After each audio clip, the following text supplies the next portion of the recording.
Inner peace. If you've never experienced it, um, I hope you do.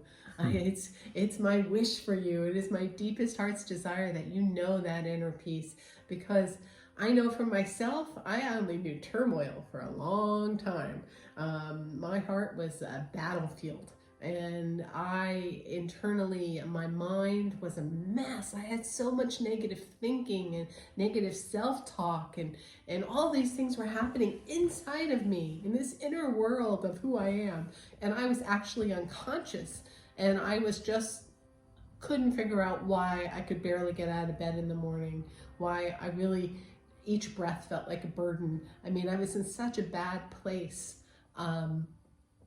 So discovering through God, with God, that this inner peace actually lives in me and God teaches me, and we can help you get to that place, to build that bridge, so that when you need to get to your inner peace, it's not like you have to clear out all your closets and cobwebs. It's actually available to you. You actually can tap into it.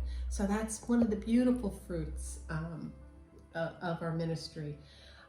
I don't know if you want to say something, or if I should just keep going about the other fruits. I want to say something there, but it relates to this idea of the fruits of the Spirit. And these three, inner peace, divine love, and joyful living, I would say are the first fruits of your connection to Spirit. Sometimes it seems to a person who hasn't experienced these fruits, for example, hasn't experienced inner peace, that it just seems too far away, and it seems too grandiose an idea that suddenly I'm going to have inner peace.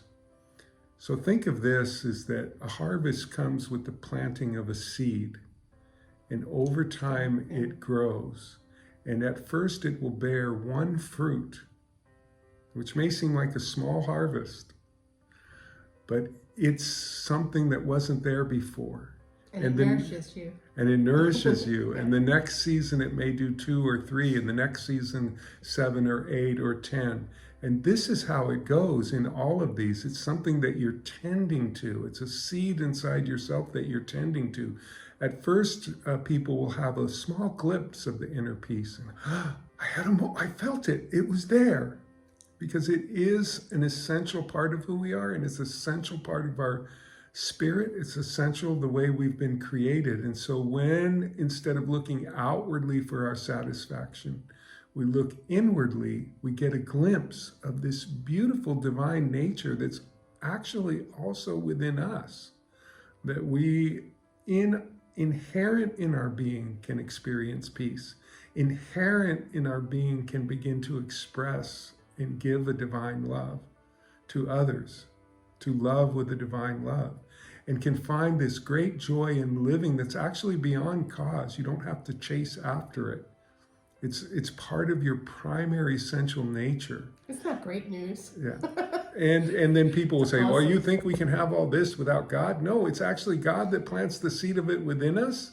It's where we meet God. It is the nature of God in us, and God will help us nurture it. Absolutely. And help it to grow, because it's an extension of himself. Wouldn't you do that for your own child?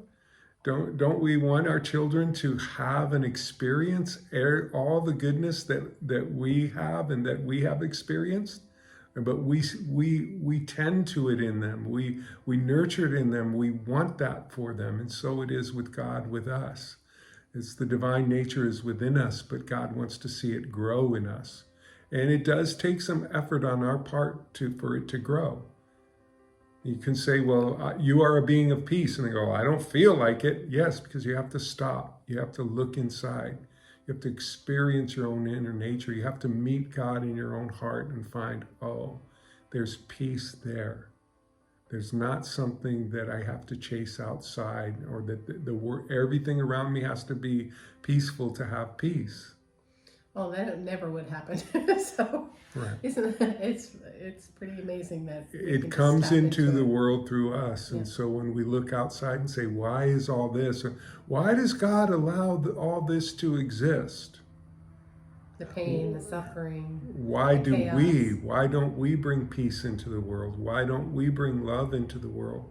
Why don't we bring joy into the world?